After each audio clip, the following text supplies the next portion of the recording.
Hello, everyone. My name is Jeanette Shaliga, and here we are celebrating VGA's sixth birthday. And our first presentation of the day is going to be with the wonderful Thomas MacEntee, and he is going to be talking about creating an ancestor sketch. So, Thomas, thank you so much. Go Great, for it. thank you.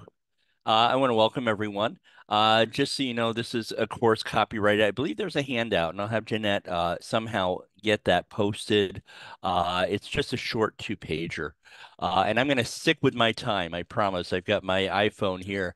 So this is a reality. I've come to realize after 47 years of doing genealogy, I am never going to write that family history book. My research is never going to be over. We say, oh, when I'm finished. Yeah, ha ha ha. So I've come up with this concept, and I think it really it takes that whole pressure off of you as a genealogist. What if I created a short sketch, an ancestor sketch, 3 to 5 pages for each person in my tree, starting with my parents and going up to my grandparents? I actually happen to know all 32 of my great great greats. And so I could actually do this. And the funny thing is, what would be in it? So think about it. You'd have a cover, you'd have a timeline, you'd have facts, maybe family stories, photos.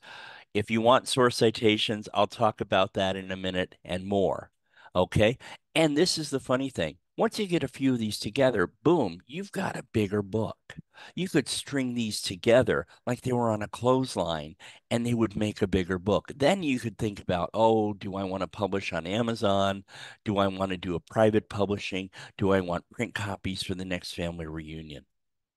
So these are the basic elements. Now I'll go to basic and advanced. I have set up 2 templates, and I believe that they should be in the handout or they'll be available soon. I have set up a site called ancestorsketch.com, which is coming out in June. Okay, these are what I think the basic elements are. You want to cover a title page, of course, and that's going to also have your copyright information on it. Just so you know, for those of you that haven't done this, you do not have to file for a copyright per se here in the US.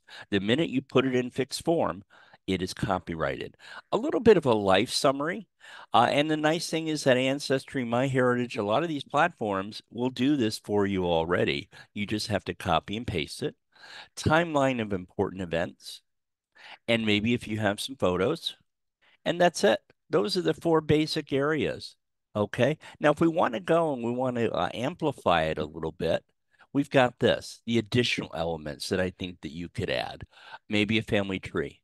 A print family tree, I would limit it to maybe 3 generation. There's no way you're going to get. But if you could put it in context as to where this person is and who their parents are and who their children are, that would help visually. Family stories. Now, I have a way to dedicate to actually get family stories in writing, and I'll show you one. I think it's important that we, as elders, we get it from the brain down into fixed format because otherwise those stories go with us. Social history. This is a big one for me. I'm going to have a sip of coffee here for social history. What was life like at that time period when that ancestor lived? Also, and so I think that's important. And that is what really brings in our friends and family when they're reading this. Social history, remember, puts in the middle between the birth and the death date, that dash, it fills in the dash. You could also have a QR code. Wouldn't that be fun to have a QR code so the younger generations say, hey, I want to download this or I want to view this online, and boom. So, what about the formats? How would you do this? Well, for me, there's a certain order of elements, and that's really up to you. I tend to like what I like is the cover, and then I will do a brief life summary. Then I'll do a timeline. Then I'll do photos, family stories, but it's really up to you. A print version. Now, if you're doing 3 to 5 pages, it's one of those things. Use your own printer or print it off at FedEx office is now they took over Kinko's or any local printing company. If you get a bigger book, then we're talking you could use Amazon, KDP. I've created several books that I have on Amazon, and then digital. Digital could also be on a website, which I will show you. Okay, so here's an example. John Ralph Austin was my great grandfather.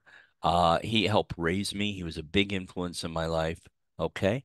And this is what the sketch looks like. Okay. Now I want to go ahead. I'm going to go ahead and try and share this, and I have to see if I see it on the share.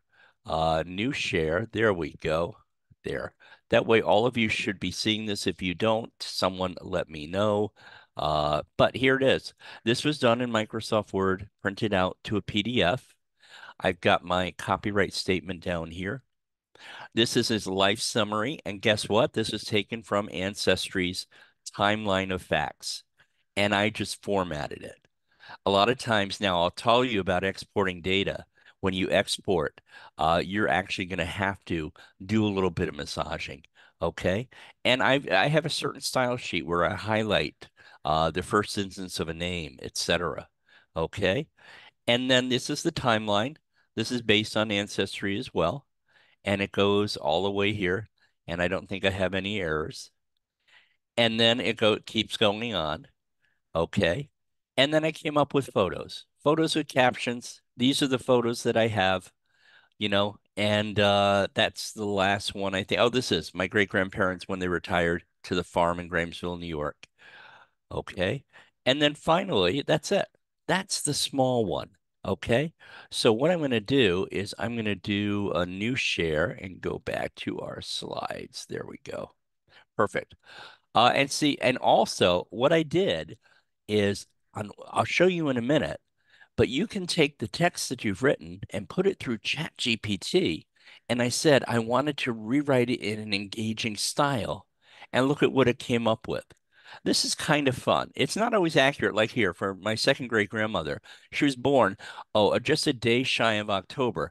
Oh, great. I have to do math. It means September 30th. So I wish it was more consistent, but you can actually edit this. Also, look at this. This is my website. And up here for my family, up here, I created a page called the Ancestor Sketches, and I have URLs that go out to the document that's up on my Amazon server so that it's self-serve. Your grandkids love this when they need show and tell for school. How are we doing on time? Perfect. Now, what about importing that genealogy information, that research info? Well, review your export options. GEDCOM is not an option.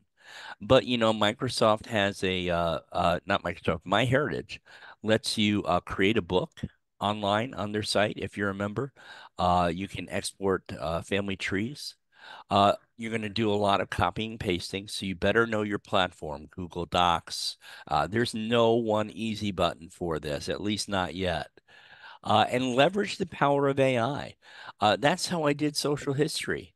And so you'll see in the next example, well, we'll go to this part. What about source citations? Well, my feeling is my family is turned away. I mean, I'm lucky they even stick around. I pull out a family tree and they scatter like cockroaches. But source citations, I think I would save for the book. And if I did do them, it would be endnotes. And I don't want anything to clutter up the flow of the document.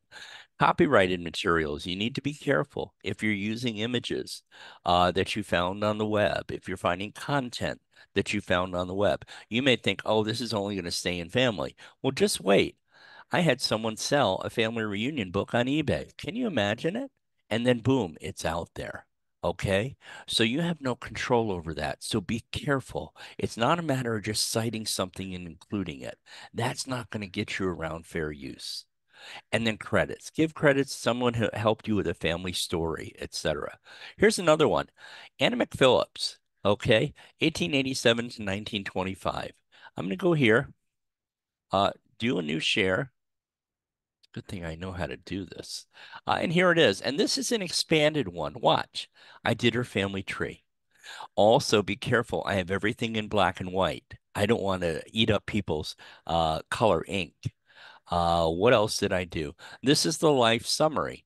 And notice I have a source citation that I used ChatGPT to actually write, to help write this. Okay. Uh, Also, here's her timeline, just like the one for John Ralph Austin. This is where we get into ChatGPT. Look at this. She was born in 1887. I wanted to know what life was like in Manhattan. Isn't that great? And of course, I have a source citation. I'm not going to take credit for this if it isn't mine.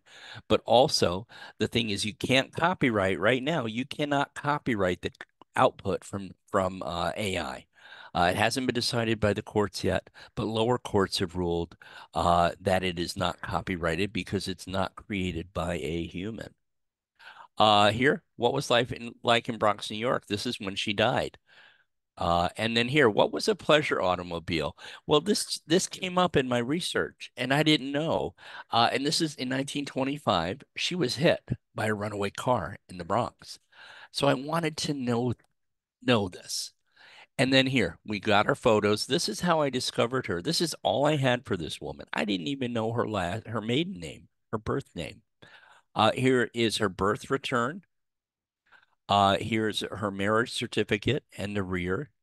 This is the article in the New York Evening Post from May 9th, 1925. She died on May 8th. And this is the death certificate. And this is where they say pleasure automobile. Down here, I believe. Yes, pleasure auto, accidental. And then what I did is this is how I did the family story. I have a source. It was told to me by my great grandmother in June of 1977. And it was recalled by me, and I documented it over 22 years ago. I go to the photo again, black and white, so that it doesn't tap into ink. And this is important when you do photos, people, family stories. Do a little key, a legend of who the people are. I know in my family, no one went by their real name. I have Julia was Aunt Pudgy. My mother, Jacqueline, was Susie.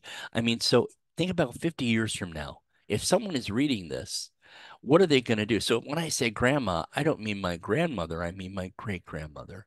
And then locations. This really helps put it in context. And then finally here, add a more info page. I have my email for for contact info. I have the sketch can be downloaded. Direct them to the Ancestry profile. I direct them to the MyHeritage profile. And that's that. Okay, I'm going to go back to a share here, and we're almost done. And I thank you for sticking with me. Tips, tricks, and tools. Remember to create a template. If you get a look that you like, boom, this is how you can churn out the other ones. Use graphic and publishing platforms and software, Adobe InDesign, whatever you like. What is the other one? Canva. Use what you're comfortable with. Also, remember, start to use AI. That social history really makes a difference. And then don't forget, self-publish in print and digital formats. So this is the new site. I don't know if it's reachable yet. I did some DNS stuff on the back end, ancestorsketch.com. It will be fully up and running by June 2024. And it's a way I will be having workshops and also the ability for people to show off their ancestor sketches. I thank you for your time. Oh, let me go ahead and show you. Nope, let's go new share. And nope, it's not there. Never mind. So in terms of Q&A, you can always email me here. And holy, holy, holy, we are right on time. So Jeanette, do you want to take over? Just to say thank you so much. Great. I hope you like that. And I hope everyone stay in touch. Let me know, and I will pass the baton back and take my leave. Thanks a lot, everyone. Thank you. Okay.